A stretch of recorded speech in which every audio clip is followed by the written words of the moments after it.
victory starts in our mind. When your vision is limited, your life will be limited. It's amazing what happens when you enlarge your vision, when you believe big, when you pray bold prayers, when you dream great dreams. Too often, because of disappointments, delays, things that haven't worked out, we've watered down our dreams. We've lowered our expectations.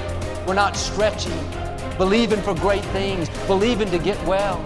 Are you putting limits on what God wants to do in your life?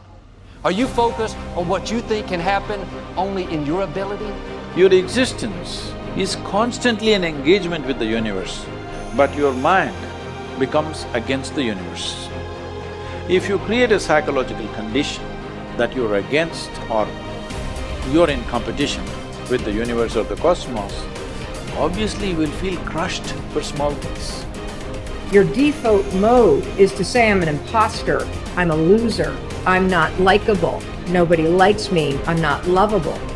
It has become part of your default mode network. And it's super important for you to realize that just like I could go from being a right-hander and teach myself how to be a left-hander, it is the exact same process for you to go from somebody who defaults to thinking negative garbage to becoming somebody who thinks directly. And just like learning to go from writing with your right hand to teaching yourself to write with your left hand, it is going to be a process, not an event. It is going to require you to switch out of the mode where you automatically grab the pen with your right hand and you direct your thoughts to deliberately grab this pen with your left hand. Things are going well, you're happy. When things are not going well, you're sad. But when you learn how to self-regulate and create more coherence in your brain and heart, then you're no longer dependent on your outer world controlling your mood. When you're inspired by something or someone in your life, you feel the magic. Now's the time to be the magic. What are you going to do? Are you going to let the masters inspire you to feel it, or are you going to strive to be a master? It's your choice.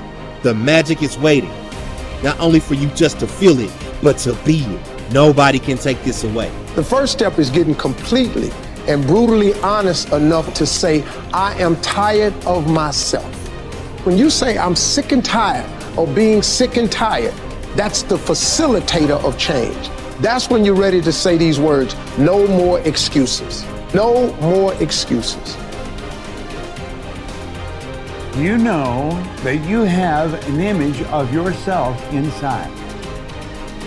When you stand in front of a mirror, you see a reflection of the physical you. But that's not the real you. You have a picture of yourself in your mind.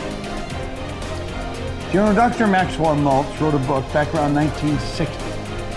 It was called Self-Image Psychology, Psycho-Cybernetics. It's a phenomenal book. He said it was the greatest discovery of his generation. He was a cosmetic or reconstructive surgeon, and he found he would do work on people. He might have done a nose job or removed a terrible scar. And he noticed that when he did that, there was a phenomenal change in their personality. But he noticed with others, he would make a phenomenal physical change and there was no change in their personality. And that led him to postulate that we have two images. We have the one that's coming back from the mirror, but we've got an inner image. And that inner self-image is literally controlling our life. You will find people that have very poor self-image or low self-esteem. They won't look you straight in the eye. They're afraid to shake hands with you. They're very shy and withdrawn.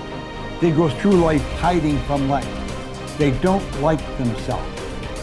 They don't know themselves. Do you know when a person improves their self-image, they change their entire life?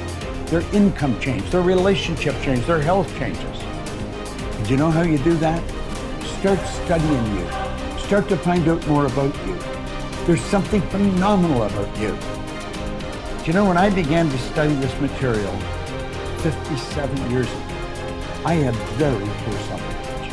I had low self-esteem. I took dumb jobs. I never earned any money. I never had fun. I had poor relationships. And as I started to study real solid information, everything in my life started to improve. I've got friends all over the world today. I earn millions of dollars. I'm in my 80s and I get as much energy as a person in their 30s. You see, when you start to understand really who you are, you're God's highest form of creation. There's things about you that just about blow your mind as you start to study and really understand them. You'll walk a little taller. You'll stand a little straighter. And you know something? You'll enjoy a whole lot more of life. The moment you think you're the most important person in every room that you're in, the moment that your ego screams more loudly than your hunger to grow and represent mastery, is the beginning of your descent into obsolescence and irrelevance. You are only as good as your last performance. I remember reading about one of the icons from Hollywood, and he said it. He said, I'm only as good as my last picture. It's so easy to sort of hang your hat on something you did a year ago or 5 years ago or 10 years ago. Maybe, the great musicians, they all have that in common. It's not like, oh, I did this album 40 years ago and I'm sort of still dining out on that great masterpiece. The great ones, the people of great influence, the people of great creativity, they understand that you're only as great as your last performance. The elite athletes I've mentored, this is how they see it. They say, last year's championship performance is this year's starting point. So look, we all want to be satisfied. We all want to be happy. We all want to wake up every day and go through life feeling a sense of joy. But there is a great danger in being completely satisfied. When I work with the billionaires and the titans of industry and the Hollywood superstars, here's what I notice. They're never satisfied. Now, sometimes if you don't manage that unsatisfaction, you're going to be a very unhappy person. I'm just reporting on reality. A lot of the true titans, it's never enough. They are always dissatisfied. They always want to work their craft better. They always want to have more influence. They always want to have greater impact. They always want to grow their movement. So just remember that first element of this deconstruction. Satisfaction breeds stagnation.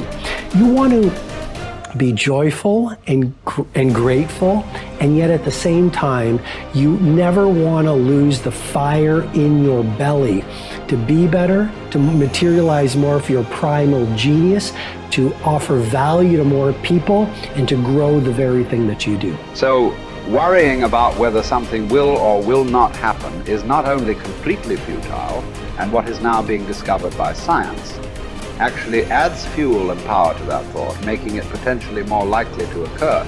Not all of your thoughts have the capacity to change your world.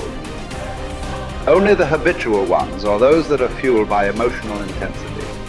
Most people meander through life, ending up in a career because of chance, not choice, and are not that passionate about anything.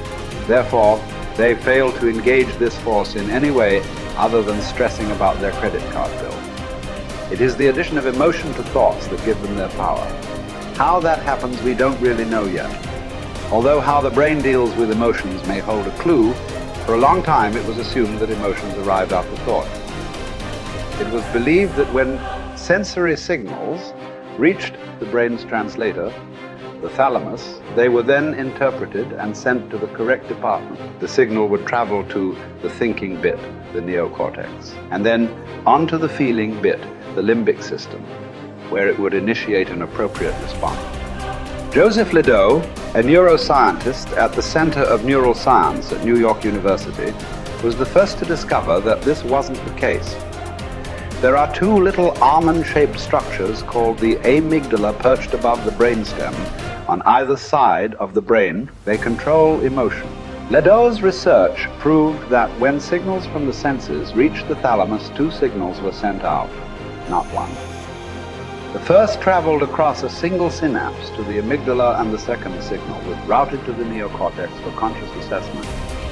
The result is that the amygdala hijacks thinking and has you springing into action before you are fully aware of what's going on. It is this reflex that will cause you to jump in a river to save a child before your thinking brain has even registered the danger. It's also why an emotional outburst often arrives before the brain's engaged. Unfortunately, This discovery illustrates the fact that emotion has direct and powerful access to the subconscious mind. It triggers action faster than logical thought alone, and therefore may be partly responsible for why emotion is such a potent and essential ingredient in turning thought into reality. The more intensely we feel about an idea or a goal, the more assuredly the idea, buried deep in our subconscious, will direct us along the path to its fulfillment.